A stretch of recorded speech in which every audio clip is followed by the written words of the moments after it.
Welcome to a special news round. We've come to Australia to see the very real effects of climate change.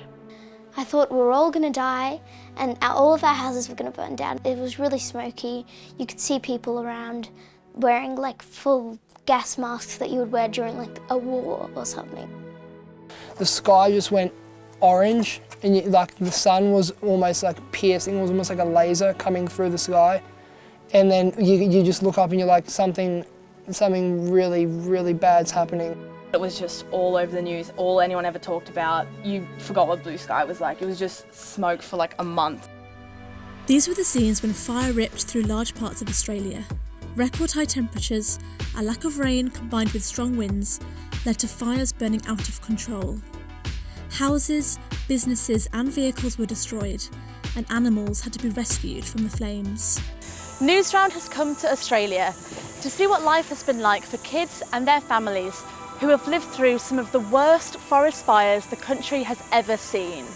The fires were really worrying for everyone, and the smoke was a big problem. We basically just stayed at home the whole time because it was so hot and humid. We couldn't even step out of our house because the smoke was so bad.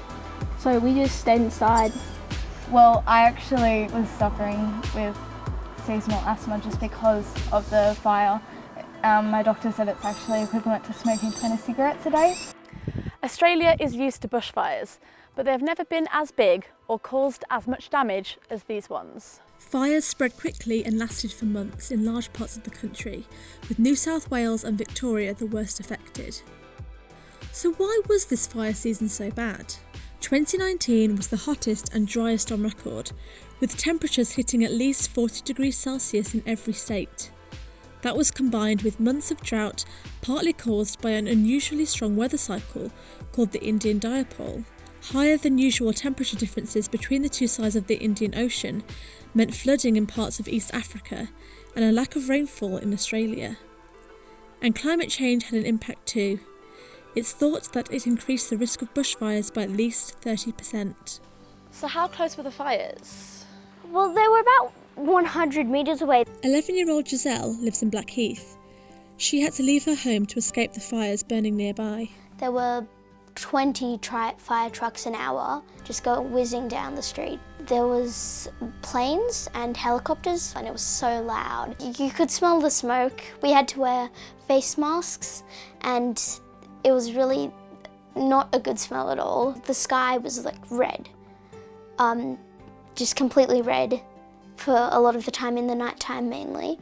And it was just really scary and I didn't like seeing that. What was it like to have all of that going on outside your house? Oh, I was super scared.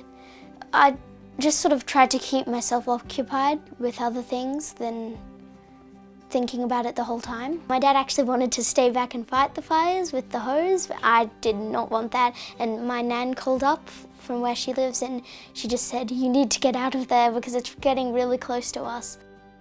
Dad put all of our stuff in the car and Dad and I cleaned out the yard. We just sort of raked up all of the leaves in the front and backyard and then put them in big plastic bags and put a piece of scrap tin over the top so that if any embers came, they wouldn't catch the leaves on fire. Because if that one leaf would have gotten on fire, because we had so many leaves in our backyard, just dead leaves, everything would have caught on fire and it might have just blown our house up pretty much. Luckily for Giselle and her dad, the wind changed direction and their home was saved. But houses in neighbouring towns weren't so lucky, and nearby bushland was severely burned. It's had a big impact on the communities here.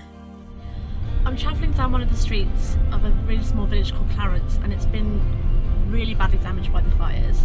Some of the houses have been completely destroyed and there's quite a few burnt out trucks here as well. It's quite overwhelming to see the impact of the fires here. It must have been so scary for the people living here. I just can't imagine what it must have been like to live through it. Conditions for firefighters have been very dangerous and intense. Many of the people trying to control the flames are volunteers. That means they don't get paid, despite risking their lives for other people. I went to meet John. He's worked as a volunteer firefighter since he was 17. Hi John, how are you? Thanks. I'm Maeve, nice to meet you. What have the bushfires been like this summer? These fires would normally last a couple of weeks or a month, but the fires, due to the size and the area, have lasted for months. How have you guys been coping with that? As best we can. They're big shifts. We've had guys out there for 18 hours sometimes, which isn't great, but we don't want to leave until we know it's safe. So how do you deal with such danger on a daily basis?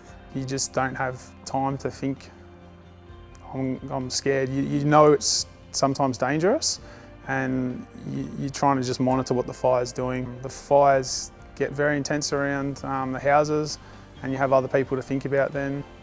And we had the people from Clarence, some of those crews lost their houses, and they were out the next day with us. Even after losing their house, they still want to get back out on the truck and help their crew out and help their district out to try to prevent it from happening to other people. Perfect. 9-year-old Tyler often helps out at the fire station, giving out food supplies to volunteers. Hi Tyler, how are you? Good. So how did it feel when you knew that your dad was out fighting these fires? I feel very, very scared and shocked, and I missed him when he wasn't around that much. I had a dream he might die in the fires, but now the fires have got lower and I started not getting that much scared.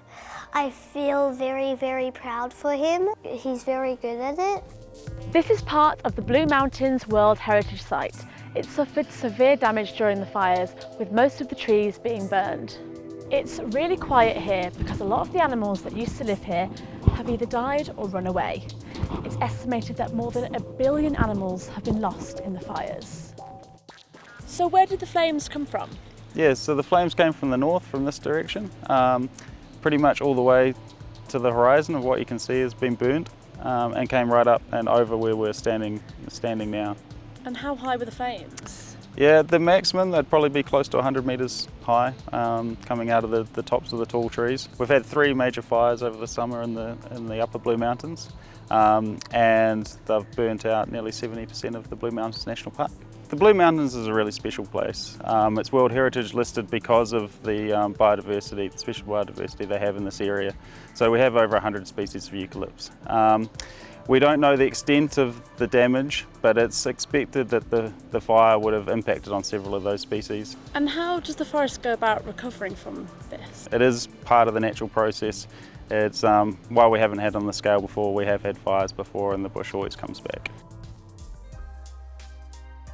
These koalas were rescued from the Blue Mountains before the worst of the fires.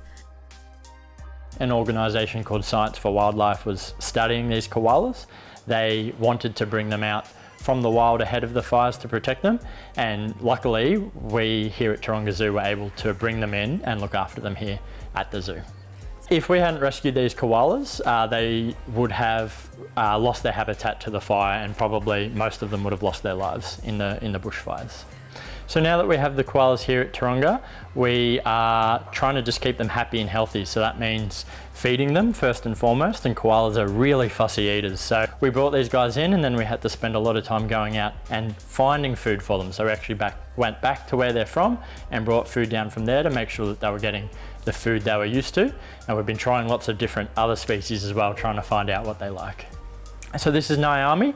She's an adult female. When we brought her in, she had a joey in the pouch. In the time we've had her here, that joey's actually emerged from the pouch and is riding around on mum's back. It's starting to eat leaves itself, and it's even starting to venture away from mum, sitting a little apart from mum at times, so growing up before our eyes. So I think for everyone watching the fires, we were all feeling very helpless. Some feel very lucky to be part of the effort to look after these koalas and know that such an important koala population has been saved. It's an amazing feeling to be able to be part of that. Aboriginal people have been living in Australia for thousands of years, long before Westerners came to the country. They are used to managing dry season fires. Den used to be a professional firefighter, but after learning about the techniques used by his Aboriginal ancestors, believes their method of cultural burning should be used more widely. Fire for us is essential to look after our country. And people would go, well, how can you use fire to actually look after the bush? Isn't it destructive? Doesn't it just burn everything? And that's the mindset that we're trying to change in this country. Cultural burning is when small areas of bush are burned in the cooler parts of the year to reduce the amounts of leaves and sticks on the ground. This cuts down the amount of fuel for bushfires, making them less intense when they occur naturally. Professional firefighters do something similar, but on a larger scale. The Aboriginal method is different because they use one small spot of fire which burns slowly and moves outwards from a central point. The amount of heat that we're generating from these spot fires as opposed to a line of fire is a whole lot different. That also gives insects and lizards and snakes and other bigger animals time to move away. So is it a safer way of doing it, do you think? It's certainly a safer way in so many levels. So it's safer for us. It doesn't have the same impact on trees that then lead to the amount of heat that's impacting on the trunk itself, but also on the canopy. That's all sacred. Why would you want to burn that?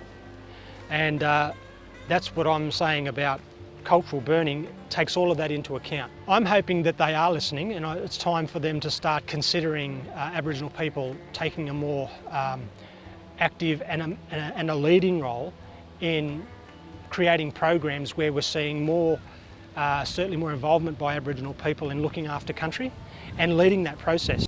The Australian Prime Minister has been criticised for how he responded to the bushfires and for his attitude towards climate change. Climate change is what the experts call a threat multiplier. So whatever conditions there are existing, climate change essentially makes them worse and makes them bigger. Unless we reduce our emissions and stop burning gas and coal as much as we do in Australia, those extreme weather events, those are going to be more frequent and more intense. Australia has to move as quickly as it can to 100% renewable energy. It has to leave gas and coal in the ground instead of digging them up to be burned and pollute the atmosphere. Fixing climate change, we know what needs to be done, we know what needs to happen. Now we just need to make sure that the governments do what has to be done. Scott Morrison has admitted there were mistakes in the government's response and has set up an investigation into how the bushfire crisis was handled, but says the country is on track to cut carbon emissions. With all the climate protests, it's an amazing way of bringing light to a terrible situation. But though I do feel there are ways that we could be investing more time and thought into helping prevent all of these things. And it's just little things that people can do, and it really does make a big difference. If like 7 billion people do something little, that's a big difference. What do you think about the future? What do you think needs to be done to kind of prevent this from happening again? I don't think there's anything to prevent it. Honestly, I think we just need to be prepared and know what we're doing and hopefully stay safe. I definitely think our leaders need to do more. At the end of the day, our climate is changing, so we do need to do more. It will take time for people here to get back on their feet and to come to terms with what has happened. Many are saying that more needs to be done to manage bushfires and to tackle climate change to try and avoid this level of devastation from happening again. But there are signs of hope. In the Blue Mountains, the trees are beginning to recover. There are now enough new leaves for koalas to eat, so Naomi and her Joey have finally made it home.